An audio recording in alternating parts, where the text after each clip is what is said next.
Bismillah, innal hamdalillah nahmaduhu wa nasta'inuhu wa nastaghfiruh wa na'udzu billahi min syururi anfusina wa min sayyiati a'malina.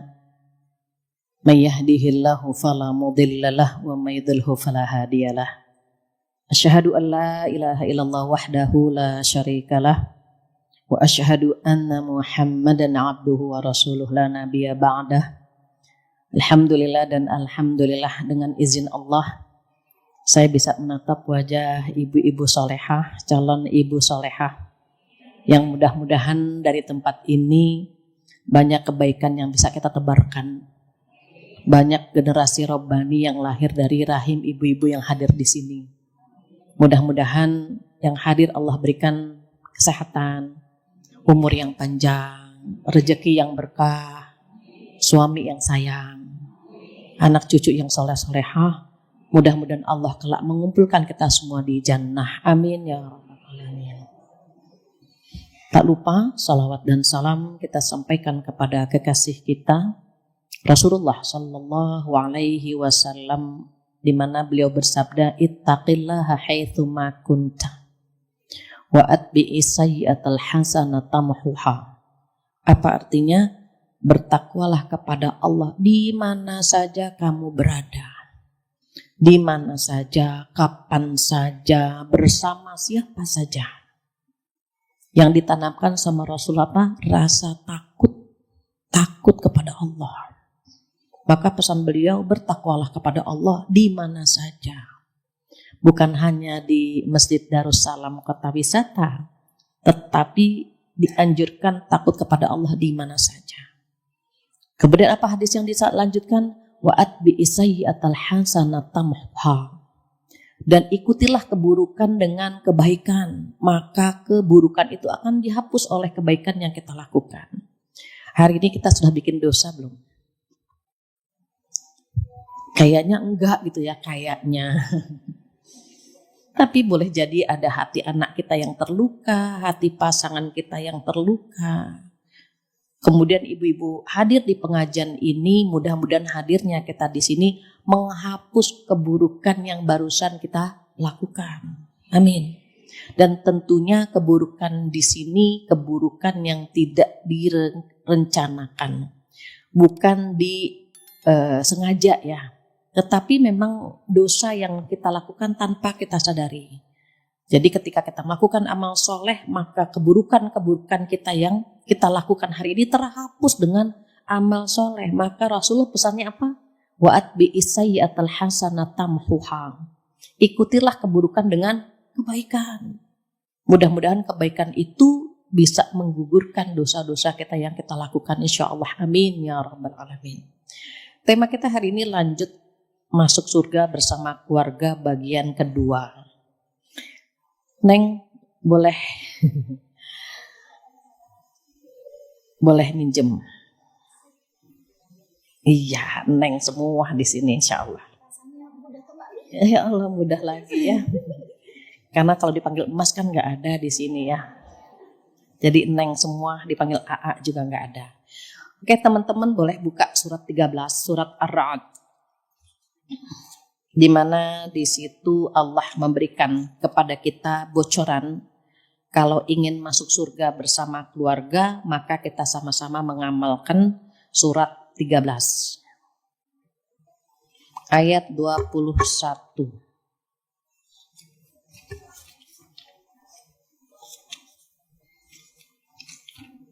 Kemarin alhamdulillah yang hadir kemarin bulan lalu, maksud saya sudah kita bahas menggapai surga bersama keluarga nomor 1 sampai nomor 3 gitu ya. Insya Allah hari ini nomor 4. Maka baiknya kalau ngaji itu jangan sip-sipan. Kalau ngajinya sip-sipan ketinggalan. Jadi boleh qari'ah kita tolong bacakan surat Ar-Ra'd, surat ke-13 ayat 20 sampai 23. Atau ayatnya, boleh terjemahannya saja boleh. Sama ayatnya boleh. Silahkan bebas. A'udzubillahi minasyaitonirrajim. Dan orang-orang yang menghubungkan apa yang diperintah Allah dan agar dihubungkan, dan mereka takut kepada Tuhannya dan takut kepada hisab yang buruk.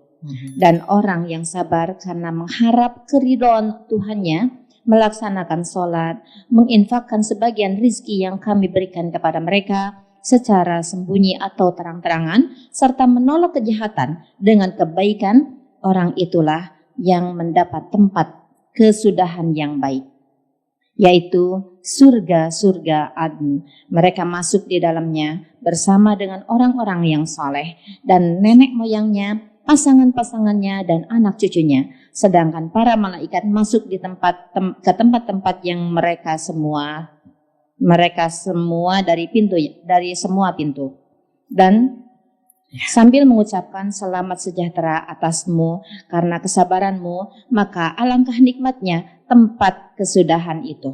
Masya Allah, Masya Allah. Baca ayat ini kita melayang ya, enak ya. Kalau bisa kumpul di surga bersama anak cucu kita, nenek moyang kita. Maka Allah tahu apa yang kita inginkan, apa yang kita harapkan, apa yang kita dambakan. Pengen banget masuk surga bersama keluarga. Jadi di sini Allah memberikan tips kalau mau masuk surga bersama keluarga, lakukan 8 hal ini. Yang pertama kemarin apa? Ada yang ingat gak? Memegang teguh dengan janji Allah. Berpegang teguh dengan janji Allah sebagaimana janji kita waktu masih di alam arwah. Kita berjanji, kita bersaksi bahwa tidak ada Tuhan kecuali Allah. Itu pegang teguh sampai mati. Karena pesan Allah apa? A'udzubillahi minasyaitonirrajim. Wala tamutunna illa wa antum muslimun. Jangan kamu mati kecuali dalam beragama Islam. Itu pesan Allah, jangan mati kecuali dalam beragama Islam. Kalau mau masuk bersurga bersama keluarga, kita jaga keluarga kita semuanya agar mereka istiqomah mengikuti ajaran Rasulullah SAW sampai akhir usia. Itu kemarin pertama itu. Kedua apa? Menjalin hubungan silaturahim. Mungkin teman-teman yang hadir masih ingat model silaturahim, level silaturahim, urgensi silaturahim, manfaat silaturahim, itu sudah kita bahas. Yang ketiga apa? Kata Allah di sini, wa yakhshawna rabbahum. Yakhshawn itu apa? Takut sekali sama Allah. Takut bikin dosa. Mengapa? Karena Allah mengirim duta-dutanya untuk mengawasi kita. Ada malaikat Raqib, ada malaikat Atid. Malaikat Raqib itu CCTV-nya. Nih ibu-ibu, teman-teman yang hadir di sini ada CCTV. CCTV-nya dari Allah langsung melalui malaikat Raqib. Maka malaikat itu membicarakan, mendoakan kita, barakallah, barakallah, barakallah. Untuk jamaah Masjid Darussalam yang sedang duduk di kajian, didoakan sama para malaikat, Masya Allah. Makanya orang yang duduk di majelis ilmu itu hatinya tenang ya. Belum nyuci tenang, belum masak tenang. Nanti pulang ke rumah baru ingat lagi tuh, ya Allah belum ini, belum itu. Banyak kan pikiran kita, tapi waktu duduk di sini kan tenang. Apalagi yang senderan, tenang sambil baca doa tidur. Tenang sekali kita. Sering-sering duduk di majelis ilmu. Allah dengan bangga menyebut nama kita satu persatu, dari yang pertama datang sampai yang terakhir datang. Sebelum doa penutup majelis, namanya dimention sama Allah, disebut sama Allah. Kita kalau di tag saja sama teman kita, dimention sama teman kita, ya Allah namaku disebut gitu kan. Sama manusia saja kita bangga. Apalagi yang menyebut nama kita adalah Allah Subhanahu wa Ta'ala. Apakah ada yang lebih keren dari Allah? Kalau Allah sudah menyebut nama kita, malaikat sudah menyebut nama kita. Nanti ketika di hari kiamat mereka hafal dengan wajah kita. Mereka hafal dengan kegiatan kita. Oh pantaslah kalau dia masuk surga. Kalau ada seorang hamba masuk neraka, sedih mereka. Hamba ini rajin ngaji, hamba ini rajin melakukan amal soleh. Bagaimana mungkin begitu? Maka kenapa orang-orang yang duduk di majelis ilmu itu masalahnya insya Allah selesainya lebih gampang karena dia mendekat kepada Allah Subhanahu wa Ta'ala. Maka di sini dikatakan yang ketiga, kalau mau selamat dari api neraka, mau kumpul bersama keluarga di dalam surga, takut kepada Allah Subhanahu wa Ta'ala. Kenapa? Ada duta-duta Allah yang mengawasi kita. Kalau sudah takut sama Allah, maka hisabnya bagus. Gini, jika seorang murid takut banget nilainya jelek, dia rajin belajar nggak? Rajin. Gurunya bilang besok anak-anak bawa buku PR, kerjakan PR halaman sekian sampai sekian. Dikerjakan nggak sama dia? Dikerjakan. Kenapa? Takut sekali rapotnya buruk. Takut rapotnya jelek. Maka mereka akan melakukan apa saja yang gurunya perintahkan. Terus gurunya bilang, jangan nyontek ya. Oke Bu Guru. Itu kita takut sekali dengan Pak Guru dan Bu Guru yang mengajarkan kita. Masa kita gak takut sama Allah? Padahal yang ngasih surga dan neraka Allah, yang punya surga dan neraka Allah. Jadi wajar kalau Allah membuat peraturan, membuat rambu-rambu yang ini boleh, yang ini tidak boleh. Yang menciptakan kita Allah, yang mengatur hidup kita Allah. Sehingga kelak akan Allah tempatkan yang layak buat kita. Kalau kita ternyata punya amal yang baik, amal soleh, surga untuk kita insya Allah. Sebaliknya jika amal buruk yang kita lakukan, na'udzubillah, mampir ke neraka dan kita nggak sanggup kita masuk neraka. Jadi kalau kita lagi bikin dosa, kita terkadang berpikir, ya Allah, kita kok sanggup bikin dosa? Kok bisa bikin dosa padahal kita nggak sanggup kalau dimasukkan ke dalam api neraka, kita nggak sanggup. Maka orang yang selamat dari api neraka yang akan dimasukkan ke dalam surga, yang punya rasa takut kepada Allah. Apa yang disebut dengan ihsan? Ihsan itu anta abudallah ka'annaka tarah. Ihsan itu ada 2 level. Yang pertama, dia beribadah seakan-akan melihat Allah. Melihat dengan hatinya. Melihat dengan firasatnya. Kalau kita belum sampai ke level itu, turun ke bawah ke level berikutnya, yaitu kalau kamu tidak melihat Allah, maka Allah melihatmu. Itu definisi ihsan itu begitu. Anta abudallah ka'annaka tarah wa illam takun tarah fa innahu yarak. Engkau beribadah seakan-akan engkau melihat Allah. Kalau kamu tidak bisa melihat Allah, maka sesungguhnya Allah melihatmu. Jadi level yang pertama namanya musyahadah. Bisa melihat Allah dengan hatinya. Yang kedua, kalau nggak bisa melihat Allah, turun ke bawahnya muraqabah. Jadi ada musyahadah, ada muraqabah. Kalau musyahadah dia merasa melihat Allah dengan mata hatinya, dengan firasatnya, dengan basirahnya. Kalau kita belum selevel itu, minimal kita merasa dipantau sama Allah. Itu level muraqabah. Kalau orang merasa dipantau, takut bikin kesalahan, takut bikin dosa, takut bikin maksiat. Maka orang-orang yang taubat dengan dosa masa lalu, oh itu bahagia, Allah bahagia banget Allah itu. Misalnya kita punya kendaraan itu kesayangan kita, terus tiba-tiba kendaraannya hilang. Aduh, kita panik, ya Allah, itu kan barang kesayangan saya, kendaraan kesayangan saya. Tiba-tiba ada informasi, Bu, mobilnya ditemukan. Kita bahagia nggak, Bu? Bahagia.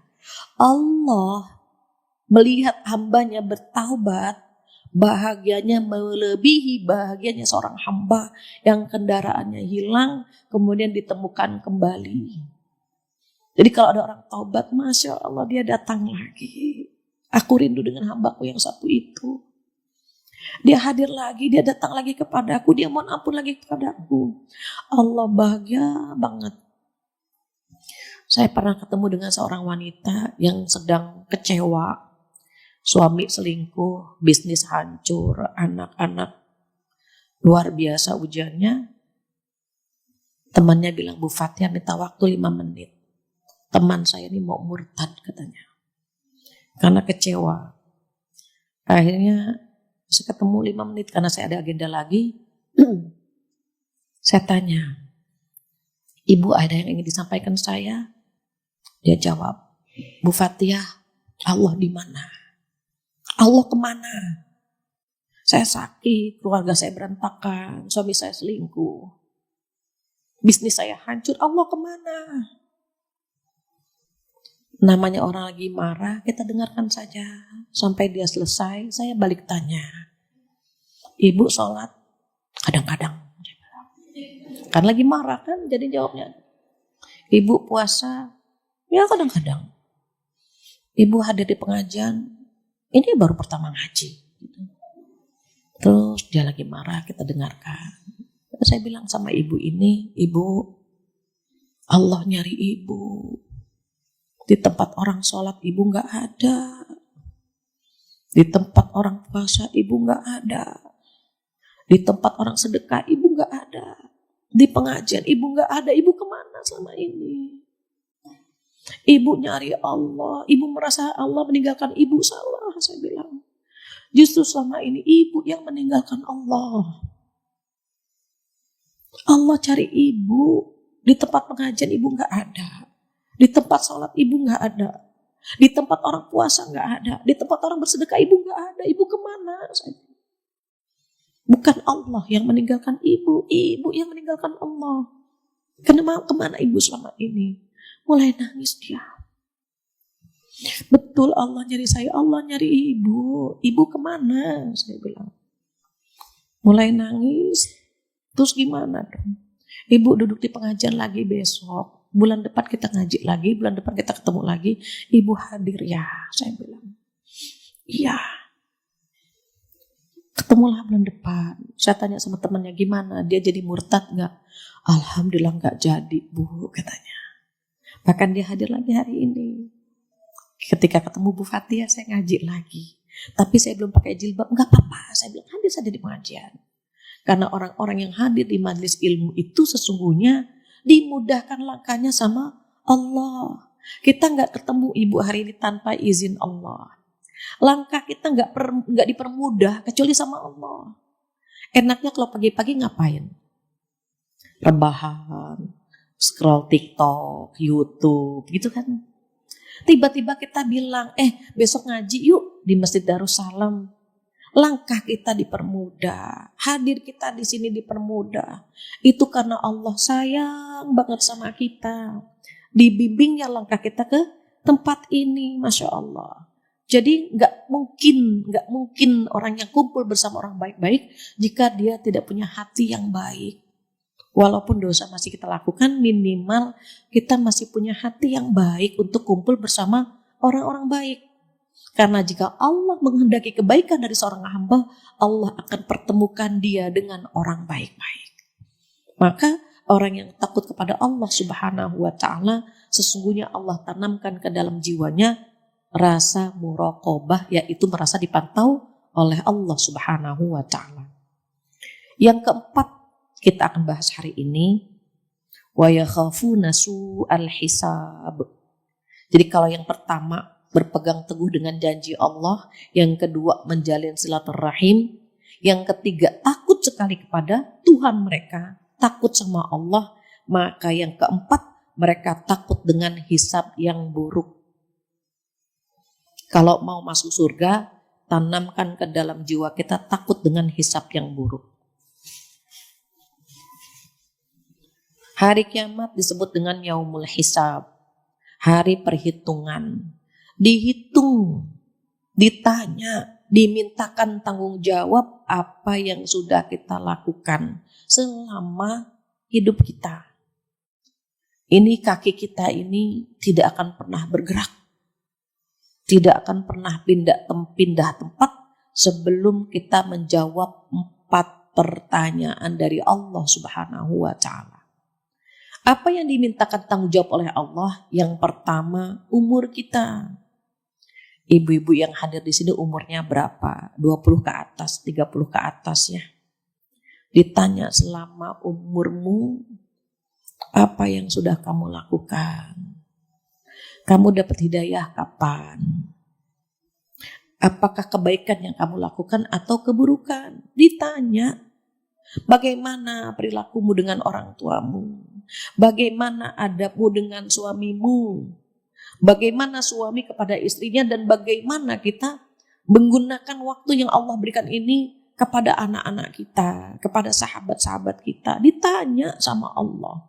Ini kaki ini gak akan pernah bergeming, gak akan pernah pindah sebelum bisa menjawab pertanyaan yang pertama. Umur kita.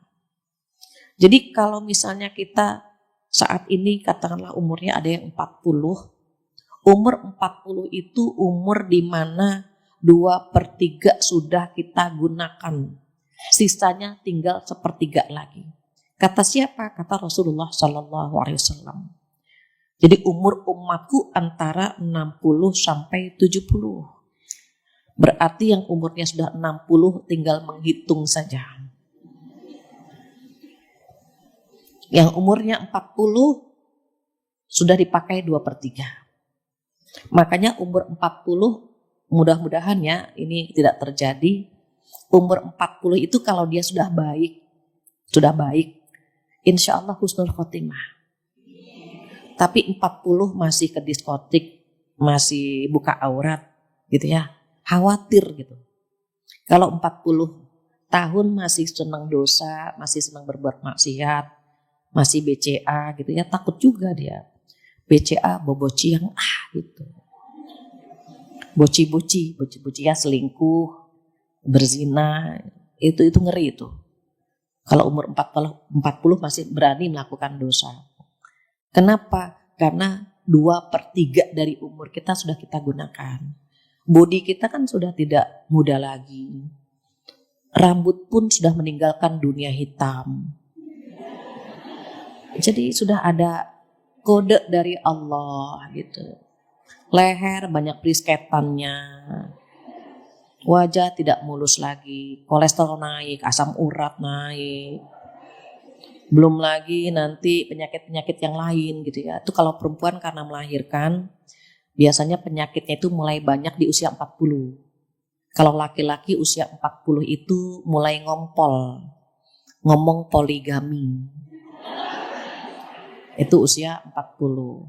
Makanya suka gak ketemu antara istri dengan suami kan. Suami lagi seneng-senengnya ngomong poligami, kita lagi mikirin asam urat, darah tinggi. Bisa kita bayangkan seperti apa rumah tangga kita gitu. Terus gimana dong? Suami harus menjaga perasaan istrinya. Ya, bicaranya jangan melukai gitu. Istri pun mulai pandai merawat diri. Perawatan itu dibolehkan, bahkan dianjurkan gitu. Karena kita tahu, suami mulai ngompol nih, penampilan kita agak menarik. Jangan sampai penampilan kita biasa-biasa saja. Karet bekas bungkusan gado-gado ditempel di sini. Gantilah. Beli jepit yang indah, baju juga indah. Ibadah kok itu Bu, ibadah gitu. Nanti kan ditanya sama Allah, selama umur kamu sekian kamu ngapain saja, kan begitu. Pengennya kita walaupun ndak solehah banget, nggak ibadah terus, tetapi pengen semua orang bersaksi bahwa kita orang baik gitu kan. Anak kita bersaksi kita ibu yang baik, suami bersaksi bahwa kita istri yang baik, teman-teman kita bersaksi bahwa kita orang baik. Jangan cari musuh. Biarkan mereka membuli kita, mencaci maki kita. Mereka sedang mengirimkan pahala buat kita. Cari musuh gampang. Cari teman baik itu susah. Jika teman-teman ibu-ibu punya teman-teman yang baik, genggam tangannya itu. Jangan dilepaskan. Dia yang ngajak kita pengajian, dia yang mengingatkan kita kepada akhirat. Genggam tangannya, itu teman baik itu begitu. Kalau teman yang sekadar ngajak nongki-nongki banyak. Teman yang ngajak senang-senang banyak, tapi teman yang mengajak kepada akhirat itu sedikit. Teman yang sebenarnya adalah teman yang mengajak kepada jalan yang benar. Bukan yang membenarkan semua tindakan kita. Kalau teman cuma benar Mbak, benar setuju Mbak, benar, banyak yang begitu. Bagaimana kalau kita healing? Benar Mbak, kita butuh healing, banyak. Bagaimana kalau kita benar, belum selesai, benar saja udah dia. Itu banyak yang begitu. Tetapi yang mengajak kepada kebenaran jarang. Maka umur kita akan ditanya. Nih argo, ini contoh nih argo. Ibu udah balik semuanya kan yang ada di sini ya. Udah mau balik lagi gitu ya malah ya. Nih argo, haid, argo mulai jalan. Duduk di sini jalan ibu, kanan. Sholat 2 rakaat tahiyatul masjid ke kanan. Buka Al-Quran ke kanan. Gitu ya, pulang ngaji ke kanan. Tiba-tiba di jalan ngelihat seseorang mulai ngerumpi, lihat-lihat. Ke kiri, nah ke kiri dia. Belum lagi ada ngelihat Bu Susi gak barusan, bajunya sama jilbabnya gak matching. Iya gak matching. Ke kiri tuh, hati-hati. Terus kita nongkrong yuk, nongkrongnya nggak apa-apa, makan dulu yuk sebelum gitu ya, nggak apa-apa sebetulnya. Cuma waktu nongkrong itu mengomentari yang ada di situ itu yang nggak boleh. Lihat suaminya ganteng banget, istrinya iya.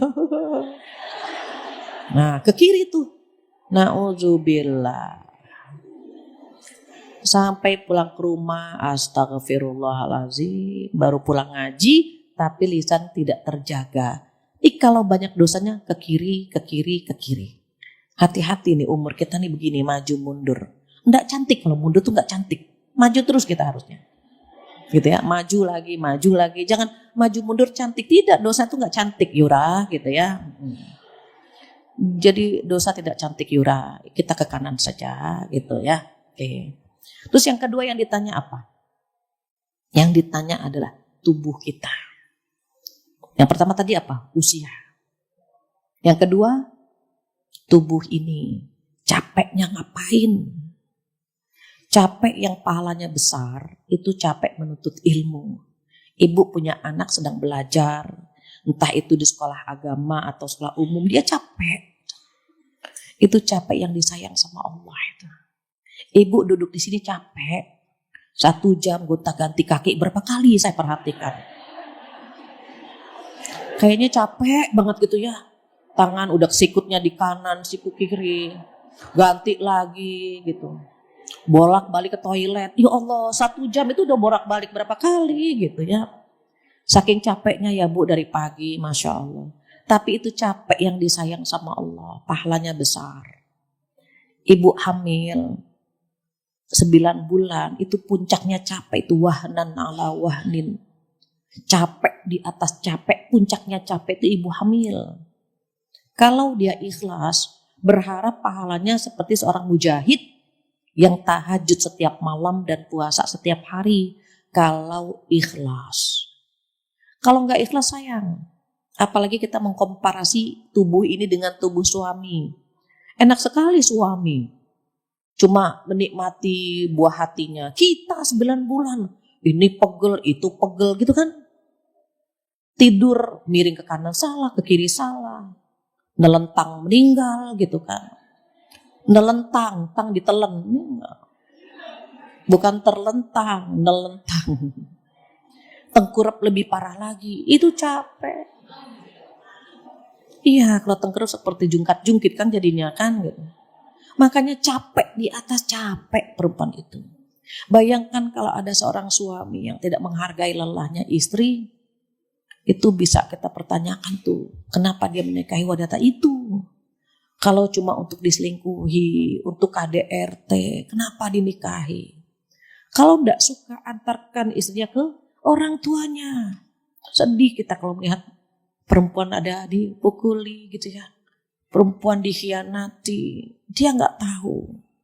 Anak perempuan ini di rumahnya disayang. Anak perempuan ini dimanja. Ketika ibunya melepaskan untuk suaminya, itu orang tua nangis.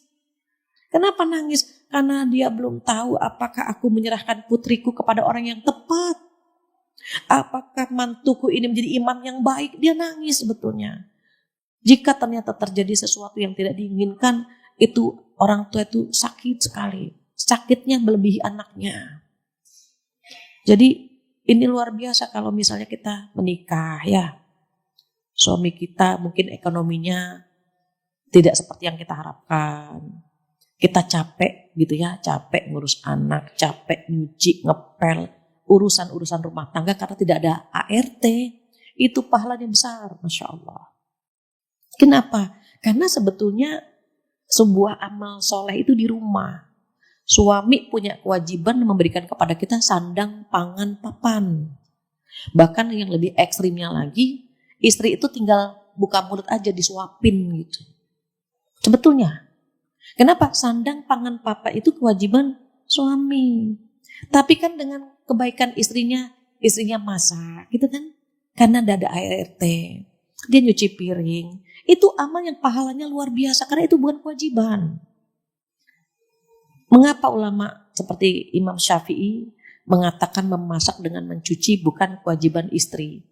Ketika saya posting di Instagram saya, wah itu bapak-bapak banyak yang bully gitu kan. Haters saya tambah banyak ini gitu ya.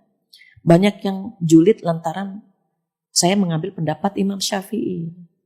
Jadi dulu ada seorang pria datang ke rumah Umar.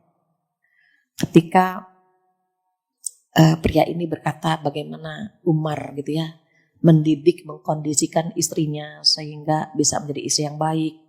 Karena istrinya dia ngomel-ngomel terus gitu.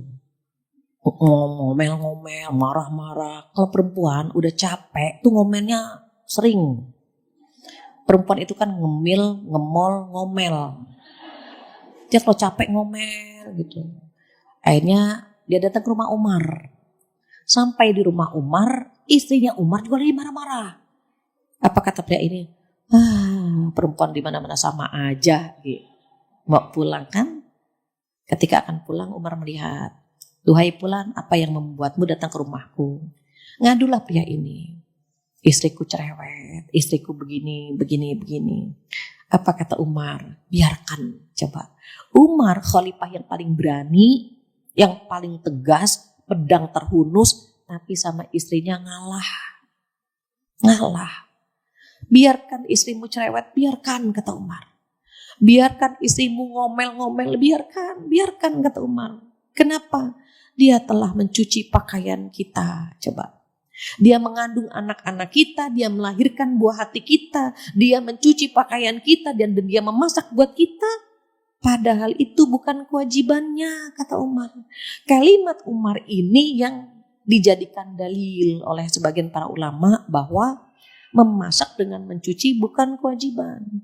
Apa definisi kewajiban? Dikerjakan mendapatkan pahala, ditinggalkan berdosa. Kita belum nyuci, dosa bu. Kalau memang itu kewajiban. Belum masak, dosa lagi, kan gitu. Maka wajar kalau sebagian Imam Syafi'i berpendapat memasak dengan mencuci bukan kewajiban istri, tetapi amal soleh. Ikhlaskan ibu-ibu yang nyuci, masak, nyapu gitu ya. Qadarullah mungkin rezeki suami belum mencukupi untuk memanggil atau menggunakan ART. Terus bagaimana kalau yang sudah punya ART? Ada yang bantu masak, bantu nyuci gitu ya. Pandai-pandai berterima kasih kepada suami. Mas makasih, saya gak masak, gak nyuci gitu. Kalau sudah dibantu sama asisten, kita pun tidak pandai berterima kasih, mau dengan cara apa lagi gitu. Kita mengucapkan alhamdulillah, kita mengucapkan terima kasih gitu. Karena suami pengertian, kita pun paham akan hal itu. Maka capek-capeknya kita mendidik anak ya, ngusap dada terus kita. Anak yang umurnya 0 sampai 7 capek di badan. Yang 7 tahun kedua capek di hati. Mandi nak, tar, kita ditembak terus tar gitu ya. Entah berapa kali kita mati gitu kan. Sholat nak, tar, mandi, tar, semuanya tar. Sampai kita ya Allah nak gitu. Capek hati kita. Tahu apa yang Allah berikan sama kita? Pahala, Masya Allah. Nangisnya kita mendidik mereka, pahala. Capek hati kita mendampingi pasangan, itu pahala semua itu, Masya Allah. Kenapa? Karena tubuh ini capeknya digunakan untuk kebaikan. Maka ikhlaskan, belajar, kita sama-sama belajar bagaimana saat capek, alhamdulillah Allah sedang menggugurkan dosa. Capek hati, alhamdulillah Allah sedang menggugurkan dosa. Kita capek kalau ngeliat suami ada perawan lewat, betel dibetulin, capek kita kan. Ya Allah, punya tetangga baru, suami rajin banget nyapu halaman. Capek hati, Allah sedang menggugurkan dosa-dosa kita. Maka capek yang disayang tadi ya, menuntut ilmu, menebar kebaikan, mendidik anak-anak, menservis keluarga, jihad fisabilillah, itu capek-capek yang Allah senang, Allah balas dengan pahala berlipat ganda. Itu yang ditanya nanti.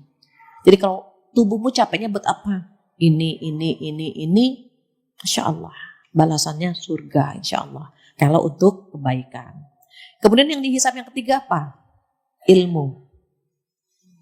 Ilmu ditanya. Berapa usiamu ketika kamu memahami ini?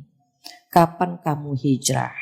Kapan kamu mulai berubah ke arah yang lebih baik? Kapan mulai mengamalkan ilmumu? Tuh kapan ditanya semua sama Allah. Orang yang berilmu itu hisabnya lama. Orang kaya dengan orang berilmu hisabnya lama. Karena pertanyaannya panjang. Dari mana dapatnya gitu. Dan dikemanakan. Walaupun hadisnya di harta ya. Di harta. Nanti itu hisab yang keempat. Ilmu pun sama. Kita ngaji hari ini. Dapat ilmu apa? Surat yang kita bahas apa? Ini ngebet Al-Quran. Ini pahala ini. Ibu-ibu download di HP. Ngeliat juga kan. Ayat-ayat Allah. Oh Allah ngajarin kita begini. Takut dengan hisab yang buruk. Takut. Aduh takut banget deh kalau ilmu kita tidak bermanfaat. Dulu saya pernah tinggal di daerah Kumis. Kumis dan Jenggot. Kumis itu kumuh dan miskin. Jenggot jajaran got. Banyak comberan gitu ya. Keluar pintu comberan gitu. Nah qadarullah baru pulang saya ingat. Baru pulang dari Pakistan kita belum tahu kondisinya. Sampai seorang ibu datang ke rumah saya. Bu Fatia. Kalau ada orang pinter. Dia mengetahui banyak hal, sementara di sekitarnya tidak tahu, gitu. Nggak bisa baca Quran, nggak sholat. Itu orang pintarnya ditanya nggak ya? Gitu dia nanyanya. Saya bilang ditanya, kenapa dia punya ilmu tetapi orang terdekatnya nggak paham. Apa jawab dia? Nanti Bu Fatia ditanya loh sama Allah gitu. Kita baru pulang udah diancam begitu coba. Nanti Bu Fatia ditanya, kenapa? Saya bilang. Di sini banyak yang belum paham cara sholat, belum bisa baca Quran. Saya bilang kemarin ibu-ibu baca yasinan kok, saya ikut baca yasinan mereka bisa. Betul mereka baca yasinan tetapi sesungguhnya mereka hafal saja. Tapi kalau nunjuk yasin, itu yang mana enggak tahu dia, enggak bisa baca Quran. Saya bilang kalau begitu panggil teman-teman yang mau belajar baca Quran datang ke rumah. Bawa badan saja. Insya Allah Iqra ada di rumah saya, Quran ada di rumah saya, kerudung atau jilbab ada di rumah saya. Mulai itu datang. Awal-awal sekali itu ya, sebelum saya punya aktivitas rutin gitu ya, saya minta mereka belajar Iqra dari umur yang 35-40 sampai umur 70. Datang ke rumah. Jadi kita menggunakan otak kanan. Tiang, gitu kan. Ba, perahu yang ikannya di bawah, ba. Ta yang seperti mata. Jadi karena umur mereka udah gitu. Tok kayak martil, tok gitu. Jadi mereka tuh ngajinya begitu. Qadarullah 3 bulan karena mereka pengen benar-benar baca Quran, bisa baca Quran gitu. Seneng kita ya mereka baca Quran. Jadi di rumah habis selesai masak mereka pada baca Iqra kedua, ada yang Iqra kelima dan seterusnya. Seneng banget gitu. Dan Masya Allah. Ketika, mohon maaf ya, ketika ada seorang ibu, suaminya preman, suka minum. Nah suaminya pulang malam hari, habis minum dia mabuk, pulang ngeliat istrinya lagi sholat tahajud. Gitu. Kaget dia, karena selama ini jangankan sholat tahajud, sholat 5 waktu saja tidak. Gitu. Kamu sholat, baca Quran jadi gak bisa, udah bisa kata istrinya. Dites tuh sama suaminya, betul bacaan Qurannya gitu ya. Sampai ditanya dari mana, terus gimana. Suaminya tuh hormat sekali sama kita. Sama keluarga. Karena gak nyangka di usia yang sudah tua, istrinya bisa baca Quran, bisa sholat, bisa. Jadi artinya kita tidak boleh melihat orang lain itu negatif saja gitu. Dia punya sisi baiknya. Nah, akhirnya mereka mengapa? Umi makasih. Mudah-mudahan kita semuanya istiqomah, bisa baca Quran, bisa sholat dan seterusnya. Jadi ilmu, saya bilang ditanya ini ilmu kita. Yang sudah kita sebarkan apa? Perempuan itu suka pelit sama ilmu. Mbak, masakannya enak, bumbunya apa sih? Cuma cabai bawang aja. Dia ngasih tahu cuma cabai bawang. Padahal bumbu yang lain banyak banget, dia nggak kasih tahu kan gitu. Mbak, ya Allah, mukanya glowing banget. Pakai apa sih? Cuma air wudhu gitu. Padahal dia pakai pelembab, pakai krim malam, krim pagi, krim ini, krim itu. Dia nggak kasih tahu itu. Tapi terkait ilmu yang kita dapatkan, jangan pelit-pelit. Mbak, hari ini ngaji di sana apa? Oh ini kita bahas tentang masuk surga bersama keluarga gitu. Kita sembelih itu hewan bareng-bareng, kita makan dagingnya. Ilmu ini seperti hewan sembelihan yang besar. Ada pepatah mengatakan apa? Al-ilmu sayyidun wal kitabatu qayyiduhu. Qayyid bil hibalil wathiqah. Ilmu ini binatang buruan. Dan tulisan itu adalah ikatannya. Maka ikatlah binatang buruanmu dengan kuat. Ikatan itu bisa dalam bentuk tulisan, bisa dalam bentuk rekaman. Kan sekarang begitu ya, di era digital banyak. Kalau misalnya kita punya hewan buruan, tetapi tidak kita ikat, besok pagi ketika kita akan sembelih bersama keluarga kita, hewan buruannya lepas. Kamu ngaji sama Bu Fatir dapat apa Bunda? Sebentar ya, kemarin aku catat di mana ya. Ternyata dia nyatatnya di tisu. Nyatat di situ ketika keringetan dikuel-kuel dibuang. Itu sama saja dia dapat ilmu atau dapat hewan buruan tapi mengikatnya tidak kuat. Kalau ini di sini kan Masya Allah ya rajin. Ada yang jiping, ngaji kuping. Ada yang jiro, habis ngaji ditaro. Tapi yang penting diikat gitu kan. Yang penting diikat. Apalagi Masya Allah Masjid Darussalam itu memfasilitasi ya. Direkam sehingga ibu-ibu bisa kalau lupa bisa melihat lagi. Ini jadi jariah nih buat panitia Masya Allah. Maka yang ketiga ditanya apa? Ilmu. Diamalkan atau tidak. Terus ala ilmu bila amalin kasyajar bila samar. Ilmu yang tidak diamalkan seperti pohon yang tidak berbuah. Kita capek-capek nanam tapi nggak berbuah kan sayang. Jangan sampai kita duduk di majelis ilmu itu materialistis. Ngumpulin materi saja materi tapi tidak kita amalkan sayang gitu ya. Nanti ditanya oleh Allah Subhanahu wa taala tentang ilmu kita. Baru yang terakhir yang ditanya adalah harta kita. Dari mana harta tersebut dan dikemanakan? Nah itu. Jadi kalau yang lain coba ditanya umur, fisik, atau tubuh, sama ilmu. That's it, udah. Tapi kalau harta, ditanya hartanya dari mana dan dikemanakan. Ini kan wajahnya wajah nge-mall ya kita. Kalau ke mall, ke swalayan, kita belanja sembako, itu panjang kan struknya. Nah itu seperti itu. Kalau cuma beli gula dan teh, struknya kan cuma kecil. Beli apa Mbak? Gula, teh. Struknya pendek. Selesai. Tapi kalau kebutuhan rumah tangga, sembako, itu kan panjang. Persis seperti itu pertanyaan kita terkait dengan harta. Maka kalau kita di dunia cemburu dengan orang kaya. Enak banget ya punya suami tajir melintir ya gitu. Mau apa-apa dapat. Saya ya Allah nabung dulu gitu. Bagus kan? Jadi hemat, kita kan jadi pandai menggunakan harta. Karena nanti harta ini ditanya, dari mana dapetinnya? Dan dikemanakan saja. Ditanya itu. Kalau penghasilannya banyak, penghasilan omzet misalnya sekian M, dikemanakan, itu panjang tuh. Sini, panjang pertanyaannya. Makanya sekelas Abu Bakar, ketika hartanya, seluruh hartanya untuk jihad fisabilillah, hisapnya gampang banget. Berapa hartamu ya Abu Bakar? Sekian M. Dikemanakan? Aku titipkan kepada Rasulullah SAW. Selesai. Umar setengahnya. Utsman sepertiganya. Kita bagaimana ibadur Rahman? Hamba-hamba yang disayang sama Allah, kata Allah hartanya itu kalau diinfakkan, kalau disedekahkan, pesan Allah Pak, jangan berlebihan dan jangan pelit. Nah itu pesannya.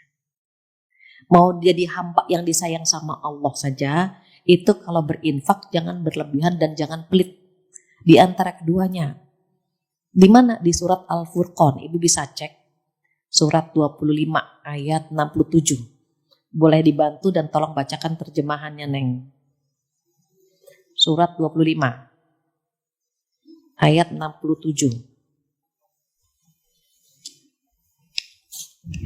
A'udzubillahi minasyaitonirrajim. Dan termasuk hamba-hamba Tuhan yang Maha Pengasih, orang-orang yang apabila menginfakkan harta mereka tidak berlebihan dan tidak pula kikir di antara keduanya secara wajar. Secara wajar. Berlebihan tidak boleh, pelit juga nggak boleh. Kenapa tidak boleh berlebihan?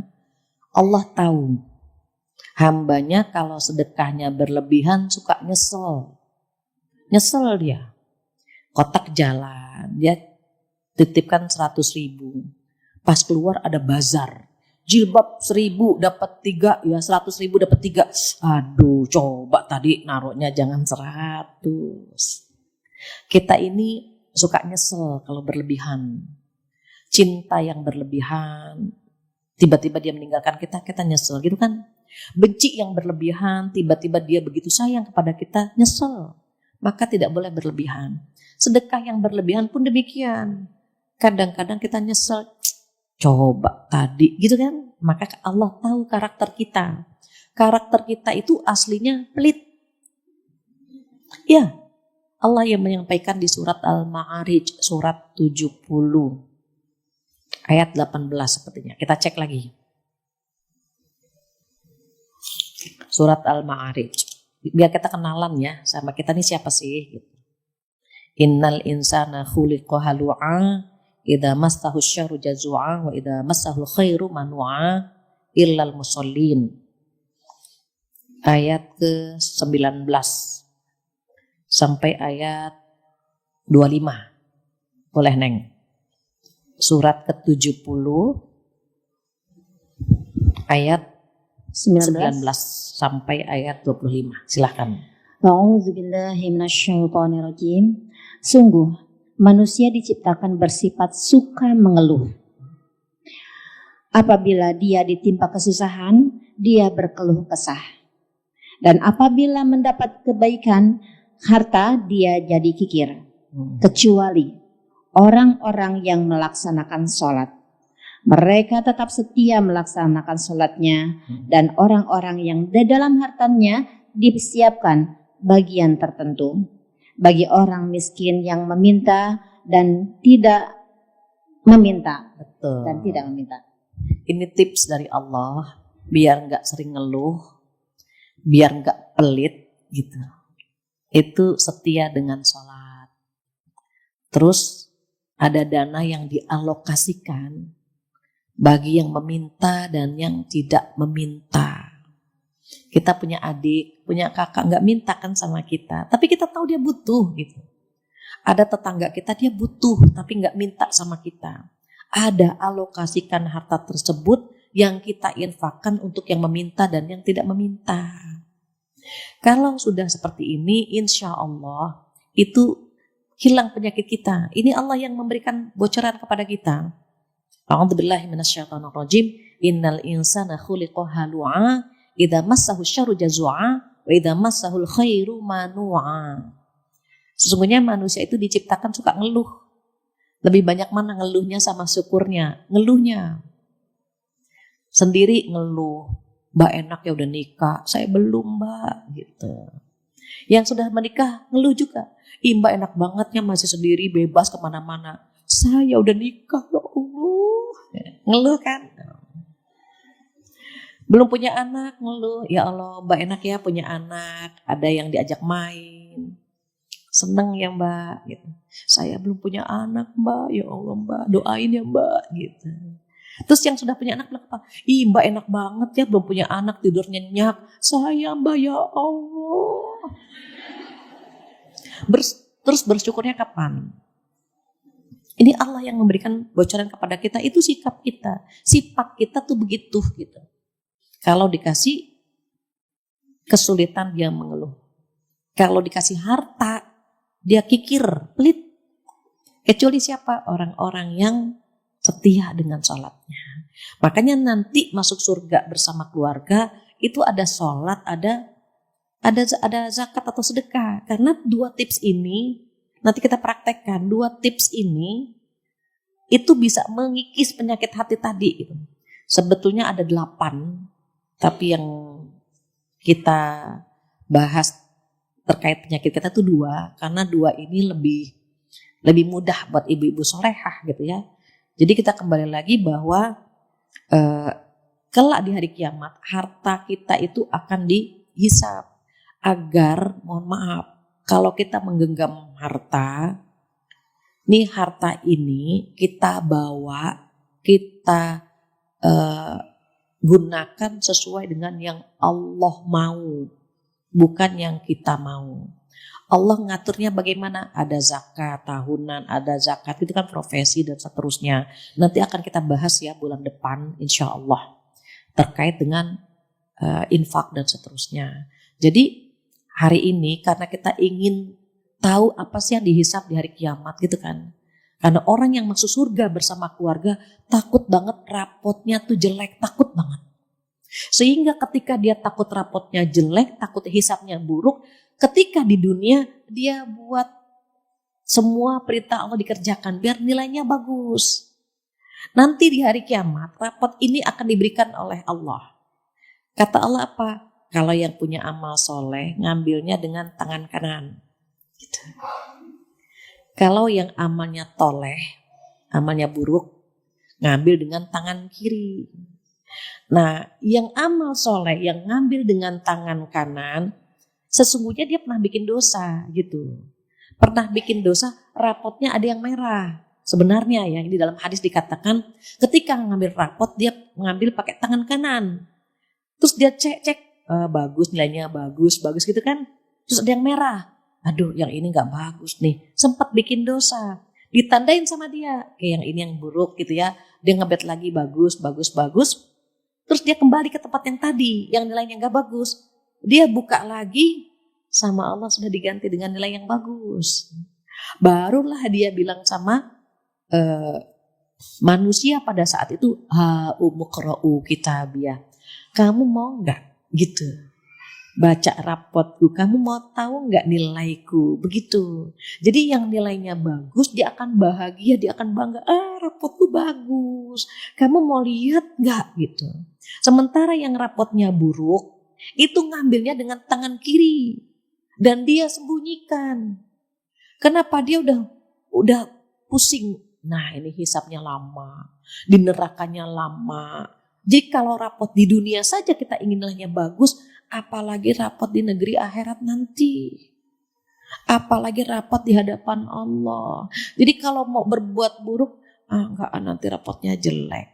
Enggak jadi kita. Karena sekecil apapun amal kita akan diperlihatkan sama Allah. Apa kata Allah? A'udzubillahi minasyaitonirrajim. Faman ya'mal mithqala dzarratin khairan yarah.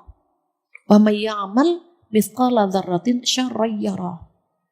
Sekecil apapun. Zarrah itu kecil, molekul-molekul yang kalau ibu-ibu buka jendela, terus ada yang masuk gitu ya, yang nggak bisa ditouch, nggak bisa disentuh. Itu zarrah lebih kecil dari itu. Coba bayangkan, sekecil apapun. Maka jangan pernah menganggap kebaikan sekecil apapun, jangan dianggap remeh. Kebaikan sekecil apapun boleh jadi kebaikannya kecil tadi yang mengantar kita ke surga. Dan jangan pula menganggap remeh kejahatan sekecil apapun. Boleh jadi kejahatan itu yang membuat kita mampir ke neraka, na'udzubillah. Jadi orang-orang yang takut dengan hisab yang buruk selalu menjaga 4 hal ini. Pertama, umurnya. Kedua, fisiknya, tubuhnya. Ketiga, ilmunya. Dan yang terakhir, hartanya. Dari mana dan akan dikemanakan. Dia tanggung jawab dengan tanda tangannya dia. Tanda tangannya ini, pulpen ini bisa mengantar ke surga, bisa mengantar ke neraka. Baik itu bu guru, pejabat, kan tanda tangan pakai pulpen itu, dimintakan tanggung jawab semua itu. Terus kita bagaimana? Lisan kita sekarang tidak menulis, jari jemari kita ketik apa yang kita tuliskan itu dihisap sama Allah nantinya. Kita takut kalau menulis hal-hal yang negatif, mencemarkan nama baik.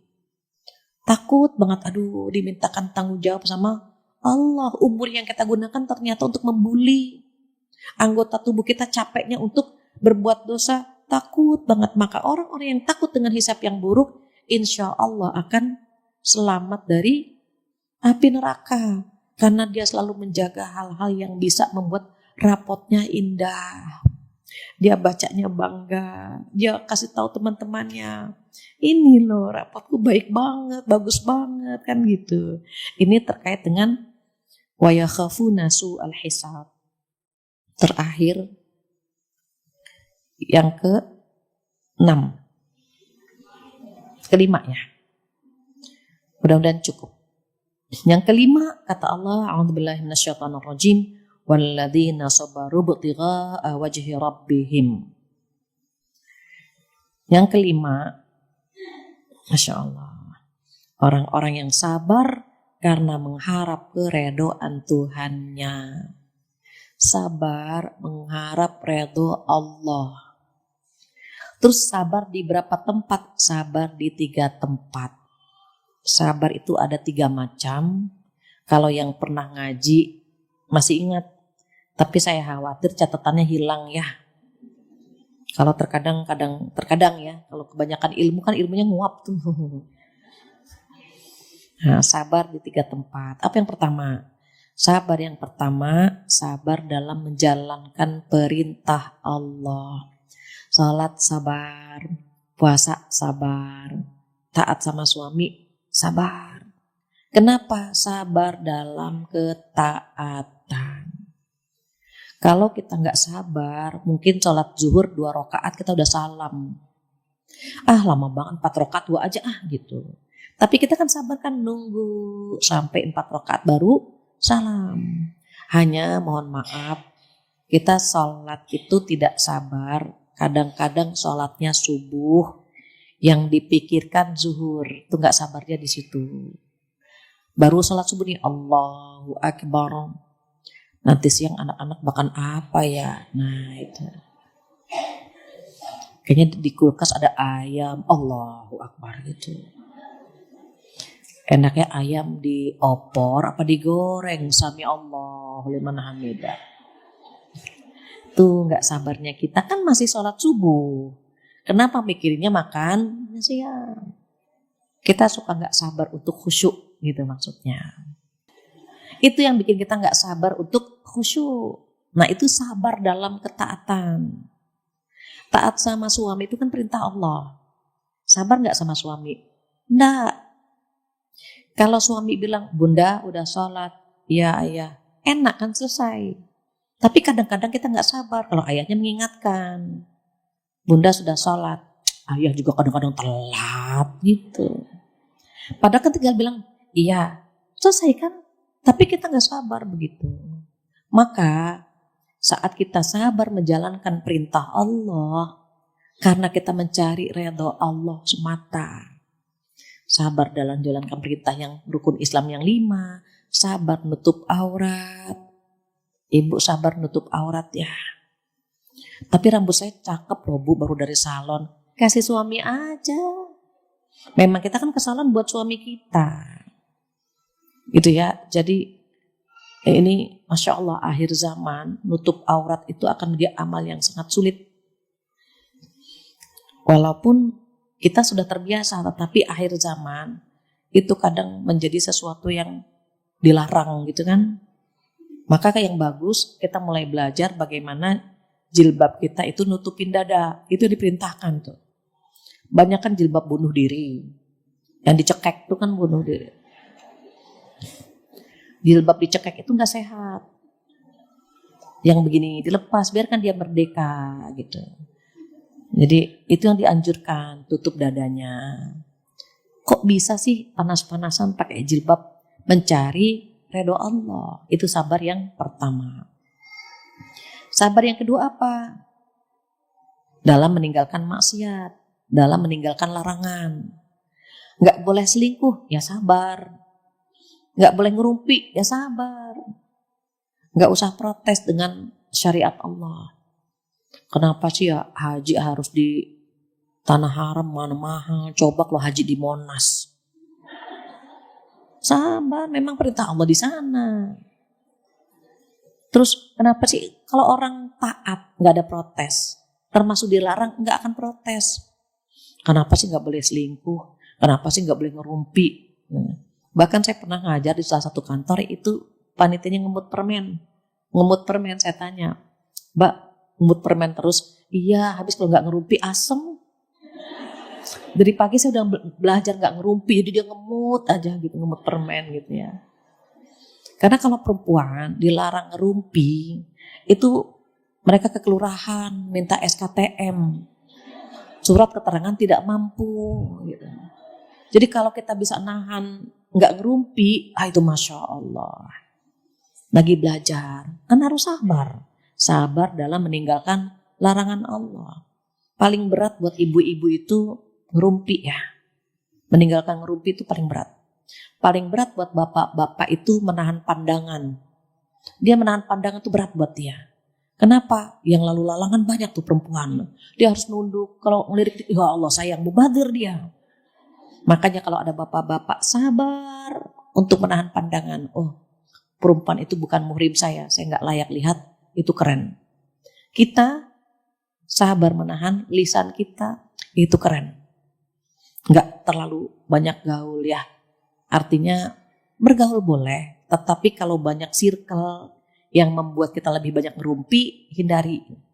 Semakin tua, circle-circle yang ngajak ngerumpi itu ditinggalkan. Kenapa? Kita ingin sisa usia kita yang kita lakukan adalah kebaikan. Kita yang paling tahu circle yang mana yang bisa mengajak kita kepada kebaikan. Kalau circle-nya ngerumpi terus, kita yang ingatkan. Kita jadi anak buahnya Sumanto hari ini. Loh, kenapa? Sumanto kan makan bangkai. Kita tidak sadar kalau ketika ngerumpi, kita sedang memakan bangkai saudara kita yang sudah mati. Orang ngerumpi itu gampang banget gitu ya. Ketemu di tukang sayur 5 menit itu bisa ngerumpi. Bisa.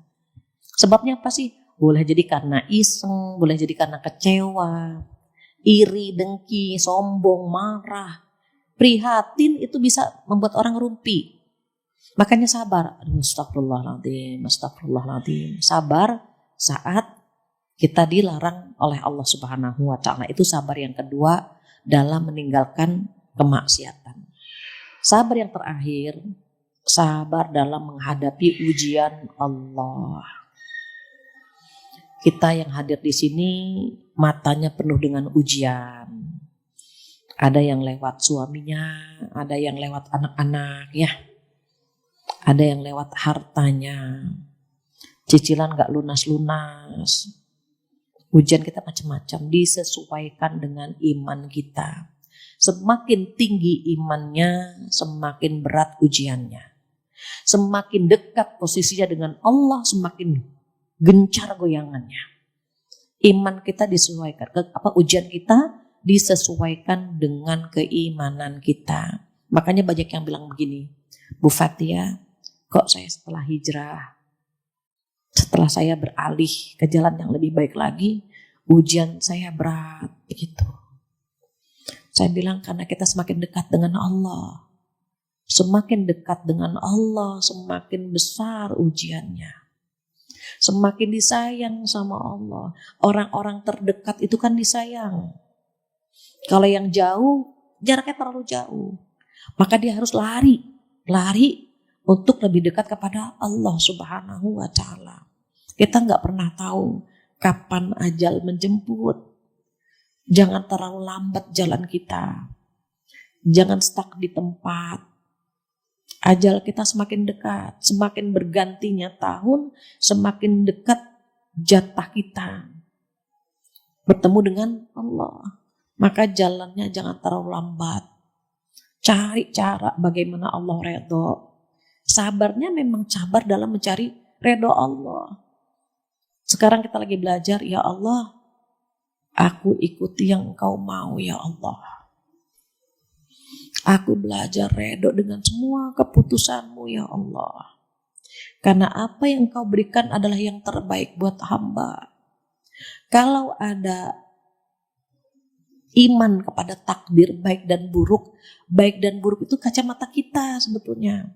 Iman kepada takdir baik dan buruknya gitu ya. Sesungguhnya itu kacamata kita. Kalau kacamata Allah, semua keputusan Allah adalah yang terbaik. Semua yang Allah berikan kepada kita adalah yang terbaik. Cuma kadang-kadang kita sok tahu, kita berpikir bahwa itu yang terbaik. Sama halnya kita bilang sama Allah, ya Allah berikan hamba ini. Terus tidak dikasih sama Allah kan? Kita bilang, ya Allah kenapa doaku tidak dikabulkan?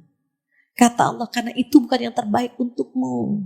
Allah ganti dengan yang lebih baik lagi, tapi kita protes. Makanya banyak pertanyaan, Bu Fatia kenapa doa saya tidak dikabul-kabulkan gitu kan? Karena kita merasa apa yang kita minta itu yang terbaik, belum tentu. Nggak usah jauh-jauh. Anak main pisau. Kita bilang, nak jangan main pisau itu, nanti tanganmu terluka. Kita ganti dengan pisau mainan. Anak kita mau nggak? Nggak mau. Main gergajian, nggak mau. Dia maunya gergaji yang benar gitu. Kita ganti, nggak mau dia. Padahal gergaji itu akan melukai tangannya. Tapi karena dia tidak tahu, tidak paham, dia protes, nangis, dia diganti. Maunya apa? Pisau yang sebenarnya. Sama halnya dengan kita. Kita minta sama Allah A, B, C, D. Terus kita marah. Ketika tidak dikabulkan. Padahal ketika Allah tidak mengabulkannya, karena Allah tahu itu bukan yang terbaik buat kita. Allah paling tahu. Banyak doa-doa kita yang dipending kan. Kita minta A belum, kita minta B belum. Allah sayang banget sama kita. Allah selalu menjaga kita dan Allah selalu memberikan yang terbaik buat kita. Cuma kitanya nggak mau dikasih yang terbaik. Kita pengen yang kita mau, bukan yang Allah mau. Maka belajar dari ayat ini, yang masuk surga bersama keluarga, walladzina sabaru ibtigha'a wajhi rabbihim. Orang-orang yang sabar karena mencari redho Allah Subhanahu wa ta'ala, termasuk doa-doa kita, termasuk ujian kita. Kita serahkan kepada Allah saja. Ya Allah, Engkau uji dari pintu ini karena Engkau tahu hamba cocoknya di pintu itu. Yang diuji lewat anak-anak karena gak mampu kalau diuji lewat suami. Yang diuji lewat suami karena gak mampu kalau diuji lewat orang tua. Atau lewat anak. Begitu seterusnya. Semua sudah disesuaikan. Ujian itu tidak pernah tertukar. Dan wanita adalah makhluk terseksi dan terseleksi. Sudah diseleksi sama Allah. A, ketemunya sama siapa, nanti ujiannya apa. B, ujiannya dari, itu sudah Allah tentukan semuanya. Maka kita yang hadir hari ini belajar redho dengan keputusan Allah. Karena yang ingin masuk surga bersama keluarga, diantaranya apa? Sabar. Karena mencari redho Allah Subhanahu wa ta'ala. Dan kita berhenti di poin kelima gitu ya. Next insya Allah kita selesaikan masuk surga bersama keluarga bagian ketiga. Dan mudah-mudahan yang 5 poin ini bisa kita amalkan, bisa kita aplikasikan, dan kita dimampukan oleh Allah mengamalkannya. Demikian ibu-ibu soleha yang bisa saya sampaikan. Akan ada pertanyaan atau tambahan, saya kembalikan lagi kepada MC silahkan.